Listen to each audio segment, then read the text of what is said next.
IT పరిశ్రమను నమ్ముకుని ఆధారపడి జీవనం సాగిస్తున్న తమను ఆదుకోవాలని డిమాండ్ చేస్తూ ఐటీ హాస్టల్ యజమానులు నిర్వాహకులు రోడ్డెక్కారు.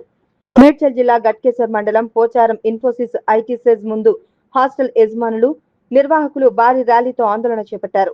ఈ సందర్భంగా IT corridor hostel association president Pasam Amarnath Reddy మాట్లాడుతూ హైదరాబాద్ వ్యాప్తంగా ఐటీ కారిడార్లలో 4500 హాస్టల్స్ ఉండగా ప్రత్యక్షంగా 60,000 కుటుంబాల మంది ఉపాధి పొందుతుండగా పరోక్షంగా దాదాపు 1,00,000 మందికి పైగా జీవనం సాగిస్తున్నారని అన్నారు.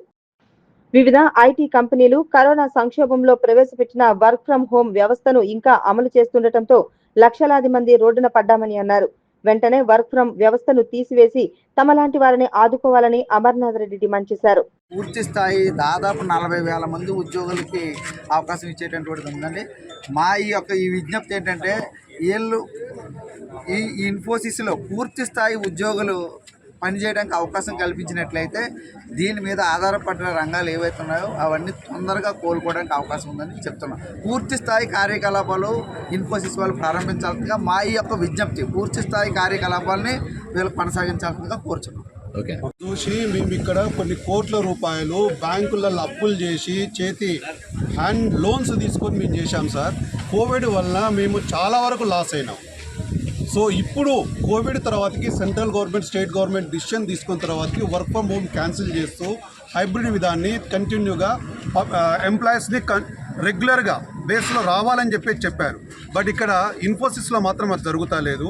దానివల్ల మేము ఈరోజు అటు బ్యాంకులకు మిత్తిలు కట్టుకోలేకపోతున్నాము, హ్యాండ్ లోన్ తెచ్చుకున్న వాళ్ళకి కట్టుకోలేకపోతున్నాము. చాలా అగోచరమరంగా మా యొక్క పరిస్థితి ఉంది సార్.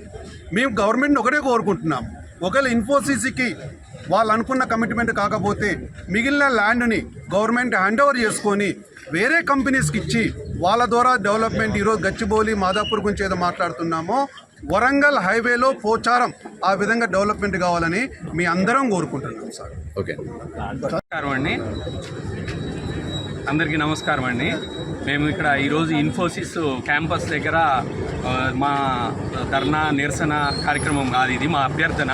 మేము అందరికీ రిక్వెస్ట్ చేస్తున్నాం ఏంటంటే ఇన్ఫోసిస్ ఈ వర్క్ ఫ్రమ్ హోమ్ అనే కాన్సెప్ట్ని క్లోజ్ చేసి అందరినీ ఆఫీస్కి తీసుకొని కనుక వస్తే ఇక్కడ ఎవరైతే మేమందరం డిపెండ్ అయి ఉన్నామో ఈ సెగ్మెంట్ మీద, మేము హాస్టల్స్ నడిపించే వాళ్ళు కావచ్చు, హౌస్ కీపింగ్ సర్వీసెస్ వాళ్ళు కావచ్చు, మేము ఆటో సర్వీసెస్ వాళ్ళు కావచ్చు, ఇక్కడ ఉన్న షాపుల వాళ్ళు కావచ్చు, మేము ఇక్కడ ఉన్న బిల్డర్స్ కావచ్చు, బిల్డింగ్ మీద డిపెండ్ అయిన కన్స్ట్రక్షన్ లేబర్ కావచ్చు, ఇక్కడ ఆల్మోస్ట్ మేము 1,00,000 మంది డిపెండ్ అయి ఉన్నామండి.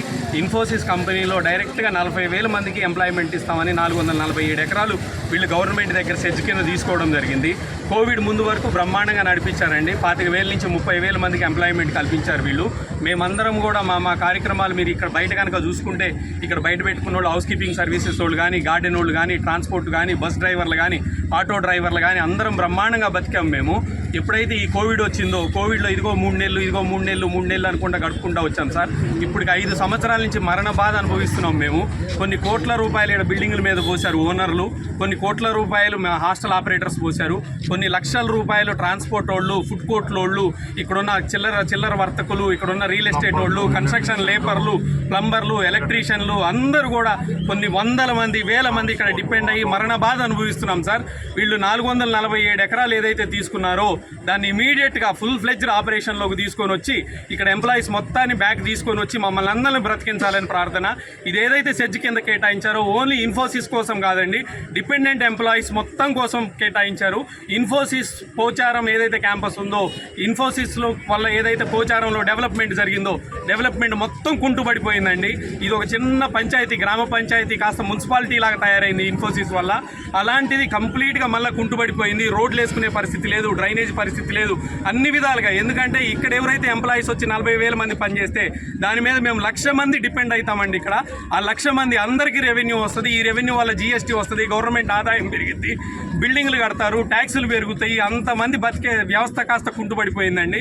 మీరందరూ మా అభ్యర్థనని బలంగా తీసుకొని గవర్నమెంట్ వారికి, ఐటీ మినిస్టర్ గారికి, ఇక్కడున్న పోచారం లోకల్ బాడీస్కి అందరికీ, ఇన్ఫోసిస్ మేనేజ్మెంట్కి ప్రధానంగా తీసుకెళ్ళి మా క్యాంపస్ తోరిపించి, ఇంతకుముందు 30,000 మంది అండి, ఇప్పుడు నాకు తెలిసి 45,000-50,000 మందిని అకామిడేట్ చేయొచ్చు.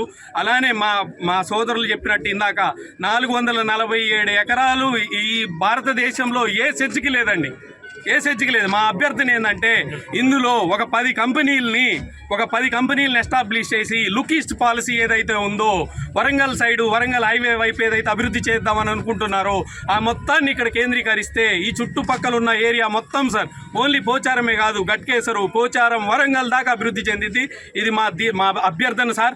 దయచేసి ఇది ప్రభుత్వం దృష్టికి, ఇది మళ్ళీ ఐటీ మినిస్టర్ దృష్టికి, లోకల్ బాడీస్ దృష్టికి, అందరి దృష్టికి తీసుకెళ్ళాలి. మేము IT corridor hostel association, building owners association, auto union association, ఇక్కడ ఉన్న కిరాణా వర్తకుల అసోసియేషను ప్లస్ మొత్తం కలిసి పోచారం ఏరియా డెవలప్మెంట్ అసోసియేషన్ తరఫున మా ఈ అభ్యర్థన సార్ మీ అందరికీ దీన్ని బలంగా తీసుకెళ్ళి ఇది కంపల్సరీ డిసెంబర్ లోపు ఓపెన్ చేసి మమ్మల్ని అందరినీ మళ్ళీ మా కాళ్ళ మీద నిలబడేలాగా చేస్తారని మా ప్రధాన అభ్యర్థన సార్. ఓకే.